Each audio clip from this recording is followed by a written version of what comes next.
Le livre d'Esdras, chapitre 10. Pendant qu'Esdras faisait cette prière et cette confession, en pleurs, prosterné devant la maison de Dieu, une assemblée très nombreuse d'Israélites, hommes, femmes et enfants, s'était formée à ses côtés. En effet, le peuple pleurait abondamment. Alors Shekania, fils de Jehiel, qui était un descendant de l'âme, prit la parole. Il dit à Esdras: Nous avons commis un acte d'infidélité envers notre Dieu. Nous avons installé chez nous des femmes étrangères, issues des peuples qui habitent le pays. Pourtant, en dépit de cela, il y a un espoir pour Israël.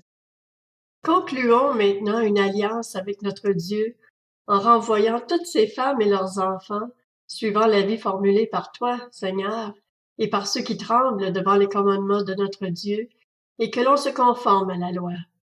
Lève-toi, car cette affaire est de ton ressort. Quant à nous, nous sommes avec toi.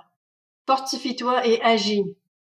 Esdras se leva, il fit jurer aux chefs des prêtres et des Lévites et à tout Israël qu'ils feraient ce qui venait d'être dit, et ils s'y engagèrent par serment. Puis Esdras quitta le devant de la maison de Dieu et se rendit dans la chambre de Jokana, fils d'Eliashib. Il resta là, sans manger ni boire, parce qu'il était en deuil à cause de l'infidélité des exilés. On fit passer dans Juda et à Jérusalem un message à l'intention de tous les Juifs issus de l'exil. Ils devaient se réunir à Jérusalem. Tout homme qui ne s'y serait pas rendu dans un délai de 3 jours se verrait, conformément à l'avis des chefs et des anciens, confisquer tous ses biens et serait lui-même exclu de l'assemblée des exilés. Tous les hommes de Juda et de Benjamin se rassemblèrent donc à Jérusalem dans les 3 jours. C'était le 20e jour du 9e mois. Tout le peuple s'installa sur la place de la maison de Dieu, tremblant à la fois à cause de la situation et en raison de la pluie. Le prêtre Esdras se leva et leur dit: Vous avez commis un acte d'infidélité, vous avez installé chez vous des femmes étrangères, augmentant ainsi la culpabilité d'Israël. Confessez maintenant votre faute à l'Éternel, le Dieu de vos ancêtres, et faites ce qui lui plaît.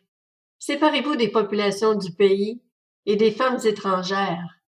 Toute l'assemblée répondit à voix haute: Nous nous considérons comme tenus de faire ce que tu as dit. Mais le peuple est nombreux, le temps est à la pluie et nous n'avons pas la force de rester dehors. D'ailleurs, ce n'est pas quelque chose qui peut se faire en 1 jour ou 2 seulement, car il y en a beaucoup parmi nous qui se sont rendus coupables de cet acte de révolte.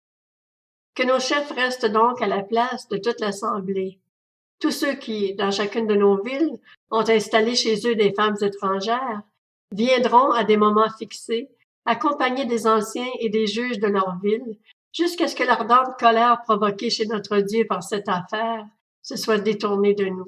Jonathan, fils d'Asaël, et Jachzia, fils de Tikva, furent les seuls à s'opposer à cette proposition, avec l'appui de Meshulam et du Lévite Shabtai. Quant aux Juifs issus de l'exil, ils s'y conformèrent. On choisit le prêtre Esdras et des chefs de famille, en les désignant tous nommément, et ils siégèrent le 1er jour du 10e mois pour s'occuper de l'affaire. Le 1er jour du 1er mois, ils avaient fini de traiter le cas de tous les hommes qui avaient installé chez eux des femmes étrangères. Dans les familles des prêtres, on en trouva plusieurs qui avaient installé chez eux des femmes étrangères.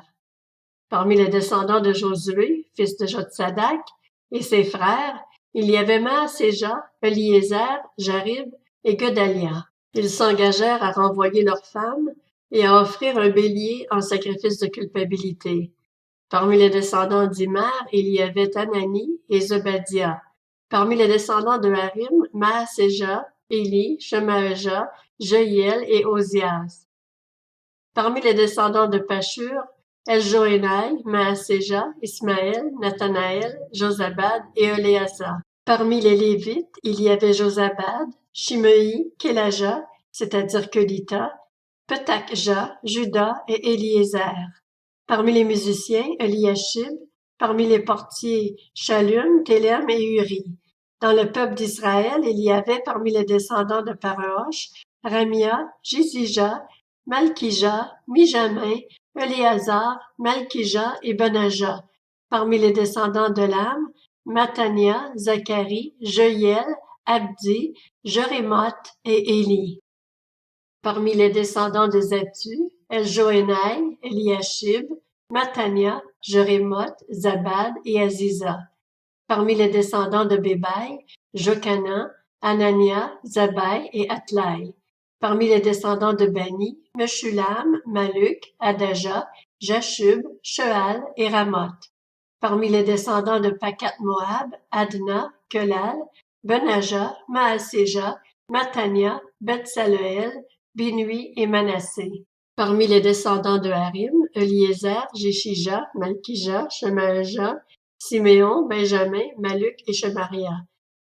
Parmi les descendants de Hashum, Matnaï, Matata, Zabad, Eliphélet, Jérémaï, Manassé et Shimei. Parmi les descendants de Bani, Mahadaï, Amram, Uel, Benaja, Bédia, Kelu, Vania, Merémoth, Eliashib, Mattania, Matnaï, Jaasai, Bani, Binui, Shimei, Shelemia, Nathan, Adaja, Macnadbai, Shashai, Sharai, Azareel, Shelemia, Shemaria, Shallum, Amaria et Joseph.